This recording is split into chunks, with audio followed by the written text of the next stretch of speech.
Jadi teman-teman, setelah kita datang ke tempatnya hidroponiknya Pak Jun, sekarang langkah selanjutnya kita akan minta petunjuk atau saran atau keterangan dari pakar pertanian. Kita langsung berkunjung ke Fakultas Pertanian jurusan Teknologi Pertanian Universitas Bengkulu.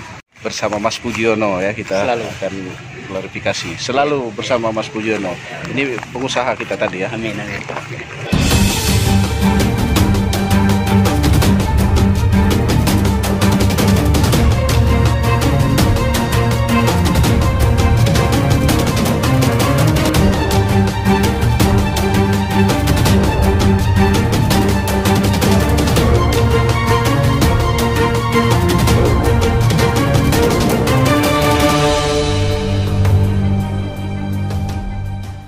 Ya begini, jadi kalau hidroponik ini jarang kalau karena nutrisi, jarang kalau karena nutrisi gitu ya, karena nutrisinya itu sudah ditentukan takarannya sekian, kecuali tidak menuruti anjuran, tapi biasanya sudah dipaketkan tuh sekian untuk berapa liter begitu. Tapi sangat jarang, karena kalau kelebihan pun dia itu cuma stagnan, tidak akan mati total. Jadi kemungkinan itu adalah penggunaan paralon, Pak. Paralon ini sifatnya sebetulnya ketika panas tinggi dia itu menjadi pemanas. Jadi air yang di dalamnya itu bisa naik sampai 52. Ya, bisa ekstrimnya 52. Kan rata-ratanya itu sekitar 43 atau 47, itu sudah cukup untuk mematikan bulu-bulu akar yang baru tumbuh. Nah, kalau bulu-bulu akar yang baru tumbuh, malamnya baru tumbuh, siangnya kena air seperti direbus, istilahnya dihangatkan. Nah, dia nanti akan menimbulkan stagnasi, hidup tidak, mati tidak. Tapi kalau sudah berkelanjutan selama 5 hari seperti itu, biasanya hari selanjutnya itu adalah mati. Nah, itu yang sering kurang diperhatikan adalah penggunaan paralon. Itu tidak cocok untuk daerah tropis di dataran rendah, dataran rendah. Seperti yang Bengkulu ya. Sifat dari paralon ini dia menangkap panas. Nah, oleh sebab itu inovasinya adalah mengganti paralon atau membungkus paralon dengan isolator, seperti kayu. Kalau banyak kayu di Bengkulu, pakailah kayu dibungkus itu paralon itu, sehingga nanti dia tidak panas. Dan hidroponik ini masih tingkat keberhasilannya, kalau yang jenisnya NFT yang cairan dialirkan itu masih untuk tanaman yang dipanen vegetatif. Artinya dipanen daunnya saja, atau batangnya saja, itu bisa. Tapi kalau untuk buah, untuk larutan NFT lebih baik tidak digunakan itu, ganti saja dengan yang sistem vertigasi.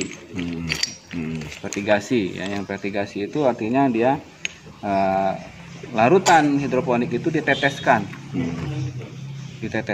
Namanya ada nozzle vertigasi ya, pakai selang kecil-kecil kayak selang infus. Nah, nanti dia diteteskan ya, tidak juga ya netesnya seperti netes infus, mungkin per 2 menit 1 tetes atau ya segitu, nggak sering-sering netesnya, dia cuma untuk membasahi kan, dan itu lebih efektif. Nah, itu baru cocok untuk tanaman yang itu berbuah. diteteskan ke airnya, ke media lagi, ke media, ada media khusus lagi. Khusus itu biasanya yang murah meriah dan banyak di Indonesia adalah sekam.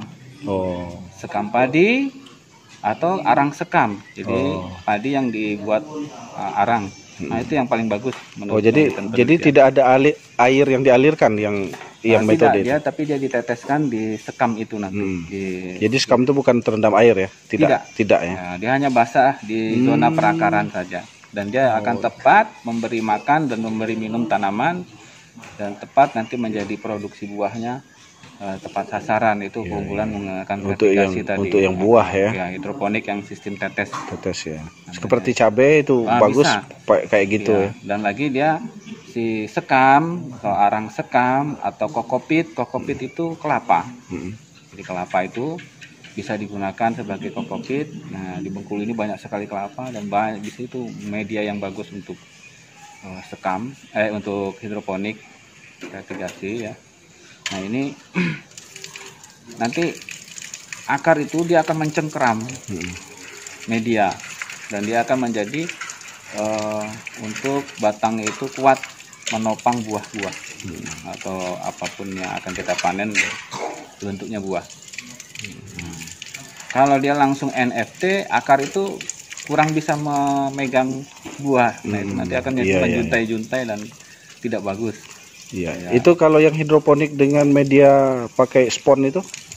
Nah, itu bisa bagus juga ya, pakai spon ya. Itu hasil penelitian ya, baik di IPB atau juga yang pernah saya lakukan menggunakan spon, menggunakan kokopit dan menggunakan sekam. Hasilnya adalah bagus yang pakai sekam. Pakai sekam ya, Pak. Iya. Karena sekam ini dia pada periode tertentu dia akan juga memberikan makanan pada tanaman itu sendiri. Yang kokopit itu kurang ya artinya yang bagus. Kalau spon bisa ya, hanya saja untuk cabai tidak bisa karena cabai ini dia tidak suka air. Oh iya. Jadi pas yang sekam tadi Pak ya, kalau cabai sekam ya. itu dia memang mengatur kadar airnya bagus. Iya. Ya, dan yang paling penting itu adalah tata udara. Jadi media itu dalam membuat media itu harus diperhatikan tata udaranya, lalu atap drainase, terus airnya itu pengairannya. Matahari, untuk matahari? Ya, matahari itu sebetulnya yang dipergunakan hidroponik itu yang dari jam 8 sampai jam 10. Nah, yang jam 11 sampai jam 2 ini yang menjadi kendala untuk hidroponik. Makanya kalau untuk di daerah-daerah yang terik ya, seperti di dataran rendah seperti Jakarta, Bengkulu, dekat-dekat pantai, itu biasanya menggunakan menggunakan paranet yang warna hitam itu. Ya, apa namanya itu? Di sini ya, itu. Yang paranet itu ya. Ini kayak jaring gitu. Ya, untuk mengurangi intensitas cahaya. Jadi harus pakai itu untuk juga mengurangi panas kepada paralon, biasanya menggunakan itu juga. Nah, jadi itulah ketambahan satu biaya khusus pengembangan hidroponik di dataran rendah itu adalah menggunakan atap tadi, naungan tadi. Kalau tidak pakai itu biasanya yang dipanasi itulah lebih panas tadi. Ya. Nah, kalau kita bisa mengakali itu ya, dan teknologi itu mungkin dia akan berhasil. Terus ya bisa juga digunakan tanaman-tanaman yang mudah tumbuh lah istilahnya, jangan yang tanaman-tanaman yang sulit tumbuh. Sekarang sudah banyak sih sebetulnya cara-cara menanam menggunakan teknik-teknik yang lain. Ada menggunakan kendi. Nah, jadi kita mengisi air itu di kendi saja. Kendi saja. Itu kalau daerah pantai bagus. Nah, kan daerahnya pasir. Pasir itu susah ngikat air. Nah, biasanya dibuatkanlah kendi. Nah, dikisi air di situ. Atau menggunakan sumbu. Itu banyak teknik-teknik yang lainnya selain hidroponik gitu ya. Tapi hidroponik ini kan dia lebih dekat ke industri. Oleh sebab itu perhitungan sebetulnya bukan karena hobi saja, harus punya kesenangan, tapi sebetulnya perancangan dari hidroponik itu untuk menanam sesuatu tanaman yang mempunyai nilai mahal ya, ekonomisnya tinggi. Karena kalau nanti diarahkan kepada segi ekonomis, dia diusahakan break even point-nya itu nggak sampai 2 tahun atau tahun sudah kembali modal-modal itu, sehingga yang selanjutnya menjadi inventaris semua barang yang kita beli, dan terus tahun ketiga, keempat, kelima itu memang produksi yang memang keuntungan kita. Makanya produksi dari hidroponik itu channel yang paling dekat itu adalah pasar swalayan atau pasar-pasar yang menengah itu. Jadi harus dipadukan nanti ketika panen itu penanganan pasca panennya menggunakan kemasan yang bagus, sehingga karena haruslah daya jualnya tinggi. Iya. Gitu. Jadi bukan hanya sekedar hobi. Ini sering kadang-kadang orang Indonesia ini menjadikan dia itu hanya sekedar hobi. Padahal itu diciptakan memang untuk menghasilkan suatu tanaman yang higienis, ya, karena tidak menggunakan media tanah, tidak menggunakan pakai pupuk yang takutnya ada mikroba dan sebagainya, sehingga itu tanaman yang bagus lah untuk dikonsumsi langsung atau sebagai sayuran-sayuran yang sehat. Hanya kalau untuk rumah sakit yang bonafit ya, itu biasanya akan memesan ke situ atau supermarket, dia harus mempunyai label industri hidroponik yang bagus atau pertanian organik yang bagus. Nah itu yang bisa diinikan. Ya. Tapi itu perlu dikembangkan Pak, yang teknologi itu, karena tantangannya mengembangkan hidroponik di daerah dataran tinggi ini memang harus terus dikaji, ya, karena banyak kota-kota itu berdiri di dataran rendah, kan, sehingga pasarnya pun sebetulnya lebih cepat, ya, seperti di Bengkulu ini ya. Jadi pasar untuk ke swalayan kemana itu ada, nah, itu. Jadi ya perlulah ada dibuat kampung-kampung teknologi. Nah, selain kampung-kampung yang lain banyak, saya lihat wali kota bikin kampung hidroponik macam-macam ya. Jadi ada kampung teknologi hidroponik, ada kampung organik dan macam-macam. Itu sangat sampai sejauh ini dari Universitas Bengkulu belum ada binaan-binaan ke masyarakat. Binaan ini belum ya katanya, artinya baru sekali inilah ada Bapak yang nanya ini kan tentang permasalahan hidroponik ya. Mungkin bisa saja kalau ada pengajuan untuk pengabdian masyarakat, kami dosen-dosen di khususnya di teknologi industri pertanian ini siap aja membantu turun ke lapangan untuk memberikan solusi pemecahannya kan.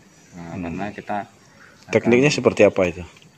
Misalnya biasanya dari kami misalnya untuk biasanya minta datang pembinaan secara khusus ke jurusan atau ke dekan untuk melakukan mediasi untuk pertemuan atau meminjam dosen atau bisa menjadi narasumber atau menjadi melakukan kegiatan pengabdian masyarakat, ya, itu yang artinya saling memberikan keuntungan, artinya keuntungan kepada kami itu kami tersalurkanlah ilmu kami kepada masyarakat, dari masyarakat artinya bisa mendapatkan solusi-solusi dari kami yang artinya memang mempelajari itu.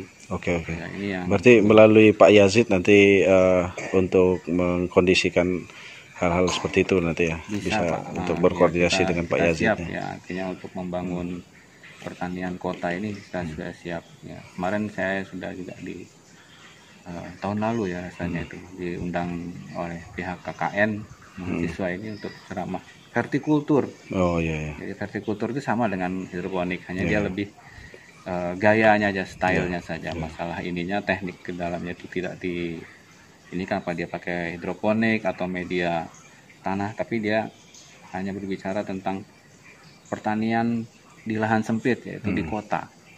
Jadi kalau kita punya tanah sedikit, di kebun sedikit atau halaman sedikit, kita bisa manfaatkan dengan vertikultur dengan menambah kecantikan dan kerapihan gitu. Nah, itu yang kami kenalkan untuk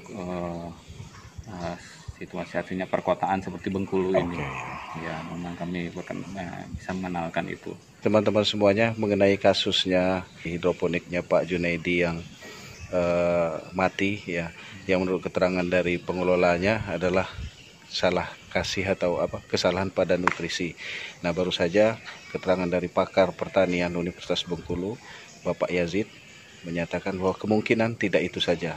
Nah, faktor paling utama adalah kesalahan dalam sistem tanamnya, mungkin dengan paralon. Yang paling baik untuk wilayah Bengkulu adalah dengan menggunakan kayu. karena bisa mengurangi Isolasi atau- ya sebagai isolasi penghantar panas supaya air tidak panas, karena salah satu penyebab kematian tanaman hidroponik itu adalah airnya hangat panas. atau bahkan panas. Kalau siang hari bisa saja kayak air mendidih gitu. Iya. Jadi ini luar biasa informasi dari Pak Yazid. Terima kasih atas waktunya Pak Yazid, Iya. sudah memberikan ilmunya kepada kami dan kepada penonton kita di Android TV Bengkulu. Sampai ketemu teman-teman, karena ada tawaran dari Pak Yazid bagaimana nanti Universitas Bengkulu akan mendampingi masyarakat Bengkulu untuk bercocok tanam atau dalam hal terkait dengan hidroponik ini. Nanti waktunya akan kita pertimbangkan dan tawarannya. Terima kasih Pak Yazid. Ya, terima kasih Pak Yazid atas waktunya. Ya. Terima kasih teman-teman. Assalamualaikum warahmatullahi wabarakatuh. Waalaikumsalam.